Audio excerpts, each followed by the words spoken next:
सोचिए जरा, अगर हम अपनी शरीर के किसी भी सेल को पकड़कर उसकी बायोलॉजिकल घड़ी को पीछे घुमा दें और उसे उसकी सबसे यंग, सबसे पावरफुल स्टेज में वापस ले आएं।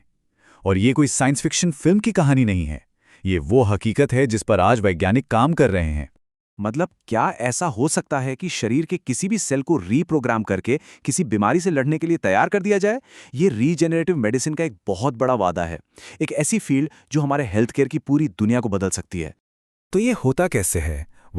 इसका जो तरीका है वो सुनने में काफी सीधा साधा लगता है।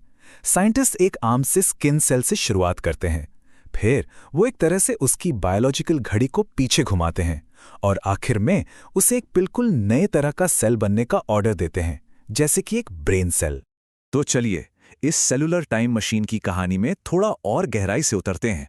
सब कुछ शुरू हुआ स्टेम सेल्स के वादे के साथ, लेकिन बहुत जल्द ही साइंटिस्ट के सामने कुछ बड़ी मुश्किलें आकर खड़ी हो गईं। इस पूरी कहानी का जो हीरो है वो है प्लूरीपोटेंट स्टेम सेल। इसे आप शरीर का मास्टर सेल समझ सकते हैं। इसके पास एक तरह की सुपर पावर है। ये शरीर के किसी भी दूसरे सेल में बदल सकता है, चाहे वो दिल की धड़कने वाली मसल हो, लिवर का सेल हो या फिर दिमाग का न्यूरॉन। शुरू में तो सारी उम्मीदें एम्ब्रियोनिक स्टेम सेल्स यानी ESCs पर टिकी थीं। ये पावरफुल तो बहुत थे, लेकिन इनके साथ दो बड़ी दिक्कतें थीं। पहली, शरीर का इम्यून सिस्टम इन्हें बाहरी समझकर रिजेक्ट कर सकता था, और दूसरी, इनके इस्तेमाल को लेकर कई नैतिक सवाल थे। तो एक आइडियल थेरेपी के लिए साइंटिस्ट को एक ऐसा तरीका चाहिए था जिसमें मरीज के खुद के सेल्स का इस्तेमाल हो, ताकि इम्यून रिजेक्शन और नैतिक मुद्दे दोनों से ही बचा जा सके। और फिर एक ऐसी क्रांतिकारी खोज हुई जिसने इस पूरी फील्ड को हमेशा के लिए बदल कर रख दिया। ये एक सेल के कोड को दोबारा लिखने का एक तरीका था।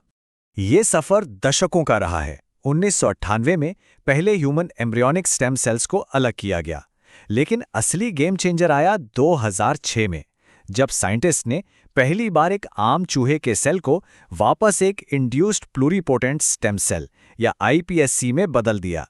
ये एक बहुत बड़ी कामयाबी थी, और सिर्फ एक साल बाद 2007 में यही टेक्निक इंसानी सेल्स पर भी सफल हो गई।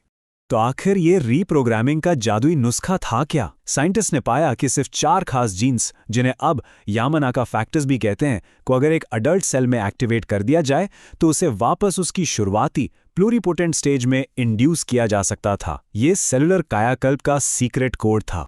लेकिन इस कमाल की रेसिपी का एक बहुत ही खतरनाक साइड इफेक्ट भी था। जैसा कि ये कोड बताता है, C-माइक नाम के एक जीन की वजह से करीब-करीब आधे चूहों में ट्यूमर बनने लगे। ये एक बहुत बड़ी रुकावट थी। जब तक ये टेक्नोलॉजी सेफ नहीं हो जाती, इसे इंसानों पर इस्तेमाल नहीं किया जा सकता था। तो अब इसी सेफ्टी और परफेक्शन की प्रॉब्लम को सॉल्व करने के लिए हाल ही में साइंटिस्ट ने एक बहुत ही अनोखा एक्सपेरिमेंट किया। उन्होंने एक राउंड ट्रिप टेस्ट डिज़ाइन किया, ये चेक करने के लिए कि नए सेफ तरीके आखिर कितने परफेक्ट हैं। 2024 के इस अध्ययन की शुरुआत हुई ह्यूमन न्यूरल स्टेम सेल्स यानी NSC से। ये एक तरह के स्टेबल अडल्ट स्टेम सेल होते हैं जो इस एक्सपेरिमेंट के लिए एक बिल्कुल सही स्टार्टिंग पॉइंट थे। इस राउंड ट्रिप का पहला पड़ाव था न्यूरल स्टेम सेल्स को वापस iPSCs में बदलना, और इस बार उन्होंने C-माइक जैसे खतरनाक जीन्स के बिना मॉडर्न और सेफ तरीकों का इस्तेमाल किया। और फिर शुरू हुई वापसी की यात्रा, इन नए बने iPSCs को गाइड करके वापस उनकी ओरिजिनल पहचान यानी न्यूरल स्टेम सेल्स में बदला गया। और अब आता है वो सबसे बड़ा सवाल जिस पर सब कुछ टिका था। इस पूरी सेलुलर आने जाने की यात्रा के बाद क्या ये नए न्यूरल स्टेम सेल्स अपने ओरिजिनल सेल से 100% मिलते जुलते थे? क्या ये रीसेट एकदम परफेक्ट था? अब बात करते हैं नतीजों की, और यहीं पे कहानी में एक बड़ा ही दिलचस्प मोड़ आया। शुरुआत में तो सब कुछ बिल्कुल सही लग रहा था, लेकिन फिर एक छोटी सी गड़बड़ी पकड़ी गई।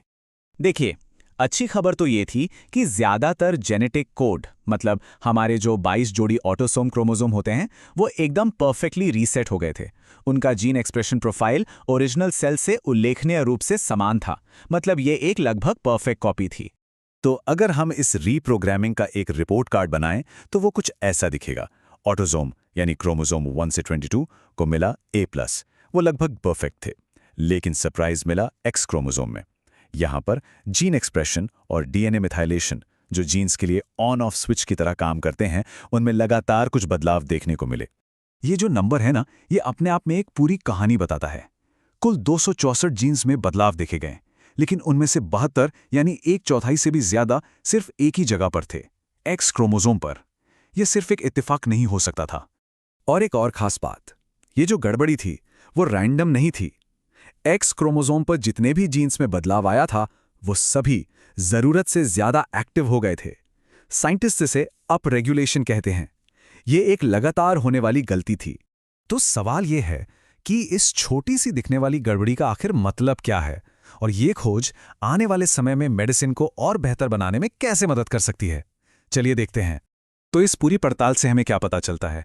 पहली बात तो ये कि रीप्रोग्रामिंग की प्रक्रिया एक्स क्रोमोसोम पर एक छोटा लेकिन लगातार बना रहने वाला निशान छोड़ देती है।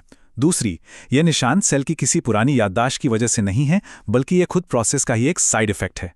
और सबसे ज़रूरी बात, इसका मतलब यह है कि जब भी फीमेल डोनर्स से लिए गए iPSCs का इस्तेमाल किया जाएगा तो हमें इस एक्स क्रोमोसोम की गड़बड़ी का खास ध्यान रखना होगा, ताकि इलाज और रिसर्च दोनों ही बिल्कुल सटीक हों।